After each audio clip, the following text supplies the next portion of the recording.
Հայաստանի եւ Ադրբեջանի միջև խաղաղության եւ միջպետական հարաբերությունների հաստատման մասին համաձայնագրի նախագիծը համաձայնեցված է, բանակցությունները ավարտված։ Այս մասին Facebook-յան էջում գրել է վարչապետ Նիկոլ Փաշինյանը։ Նա անդրադարձել է բոլոր այն խուսույթներին, որոնք կանխատեսում են Հայաստան-Ադրբեջան նոր սրացում եւ անգամ նոր պատերազմ եւ նշել, որ պատերազմի որևէ հիմնավորում չկա։ Հայաստանն ու Ադրբեջանը ճանաչել են միմյանց տարածքային ամբողջականությունը, ինքնիշխանությունը, միջազգայինորեն ճանաչված սահմանների անխախտելիությունը, ուժի եւ ուժի սպառնալիքի կիրառման անթույլատրելիությունը, գրել է վարչապետը։ Արտաքին գործերի նախարարությունում կայացել է Արարատ Միրզոյանի եւ Սլովենիայի փոխվարչապետ արտաքին եւ եվրոպական հարցերի նախարար Տանյա Ֆայոնի ընդլայնված կազմով հանդիպումը օրակարգում եղել է ինչպես երկկողմ հարաբերություններին վերաբերող հարցեր, այնպես էլ տարածաշրջանային ու միջազգային թեմաներ։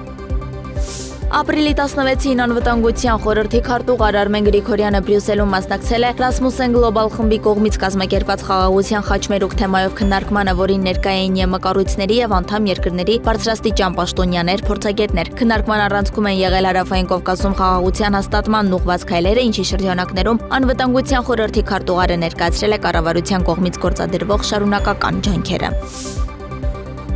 Բրյուսել կատարած աշխատանքային այցի ընթացքում անվտանգության խորհրդի քարտուղար Արմեն Գրիգորյանը հանդիպել է Եվրոպական հանձնաժողովի փոխնախագահ Կայա Կալասի գրասենյակի ղեկավար Վիվիան Լունելայի հետ։ Հանդիպմանը զրուցակիցները քննարկել են Հայաստան-ԵՄ հարաբերությունների ներկա ընթացքը եւ զարգացման հեռանկարները, կողմերը նաեւ մտքեր են փոխանակել միջազգային եւ տարածաշրջանային անվտանգային իրավիճակի վերաբերյալ։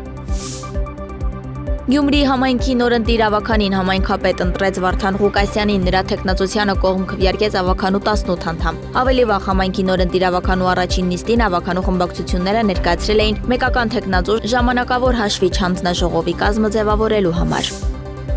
Միացյալ Նահանգները չեղարկել է Հայաստանում ժողովրդավարական մշակույթի խթանում ծրագրի ֆինանսավորումը։ ԱՄՆ կառավարության արդյունավետության դեպարտամենտը, որ ղեկավարում է միլիարդատեր Իլոն Մասկը, հայտարարել է, որ չեղարկվում են ընդհանուր առմամբ 215 միլիոն դոլար արժողությամբ 139 դրամաշնորհներ։ Ժողովրդավարական մշակույթի խթանում ծրագրի համար հատկացվում էր 2 միլիոն դոլար ըստ հրապարակման։ Բաքվում եւ Աբշերոնյան թերակղզում շարունակվում են ուժեղ հյուսիսարևմտյան քամիներն ու տեղատարապ անձրևները, Կասպից ծով ու մալիքների բարձրությունը հասել է 3 մետրի։ Բնական տարերքն Ադրբեջանի մայրաքաղաքում առաջացրել է մի շարք խնդիրներ, անձրևաջրերի կուտակման պատճառով երթևեկությունը սահմանափակված է մի շարք հատվածներում։ Իրանի իսլամական հեղափոխության գերագույն առաջնորդն անդրադարձել է ապրիլի 11-ին Օմանում միջուկային գործարքի շուրջ Վաշինգտոնի եւ Թեհրանի ներկայացուցիչների հանդիպմանը։ Ալի Խամենեին նշել է բանակցությունների հարցում Թեհրանը ոչ չափից դուրս լավատես է, ոչ էլ հոռետես։ Խամենեիի խոսքով միջուկային գործարքի հետ կապված նախկին սխալները չպետք է կրկնվեն։